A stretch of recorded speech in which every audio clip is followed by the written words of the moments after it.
मैं आज उन तमाम लोगों से हाथ जोड़ के गुजारिश करने बैठा हूं कि टेलीविज़न के ऊपर रोज़ाना बहस होती है और उस बहस में उलमाए कराम, पढ़े लिखे मुसलमान जो मुसलमानों की तरफ से, इस्लाम की तरफ से बात करने जाते हैं और सामने जो लोग आते हैं वो बिल्कुल इनके साथ बदतमीजी करते हैं और इस्लाम के न जानने वाले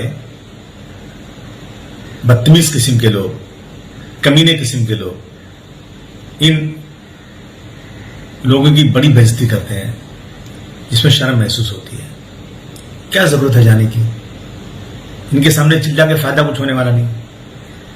तबलीगी जमात के कुछ लोग निजामुद्दीन में ठहरे थे और उन्होंने बहुत कोशिश किया कि इनको निकाल दिया जाए, पूरे सबूत हैं, चिल्ला चिल्ला के थक गए, कोई मीडिया दिखाती नहीं। और इस तरह के इतने वाकयात हुए हैं दिल्ली के एयरपोर्ट पे, या पंजाब से इतने लोग गए 3500 लोग, या कर्नाटक में 12 मार्च को पहली मौत हुई कोरोना से और 16 मार्च को वहां के मुख्यमंत्री हजारों लोगों के साथ शादी में गए। कितने वाकयात बताऊं मैं, बहुत सारी चीजें, लेकिन टेलीविजन दिखाता नहीं इनको, सिर्फ और सिर्फ मुसलमान मुसलमान मुसलमान।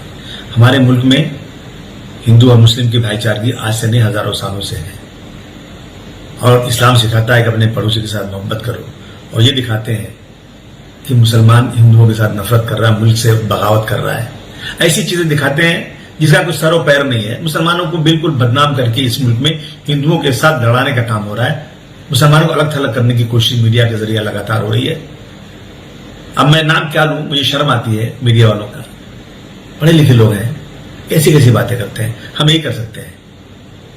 मुझे बुलाते थे, मैं जाता था, लेकिन मैंने देखा कि नहीं जाना चाहिए और मैंने अब बंद कर दिया। अब हम सिर्फ उसी इशू पे जाएंगे, मुल्क के डेवलपमेंट की बात होगी। मुल्क में भुखमरी है, लोगों को नौकरी मिल रही है कि नहीं मिल रही है, हमारे मुल्क की इकोनॉमिकल पोजीशन क्या है, हम इस मुल्क को तरक्की की तरफ कैसे ले जा सकते हैं, कैसे ये मुल्क मजबूत हो सकता है, इन चीजों में बहस हो तो जाइए।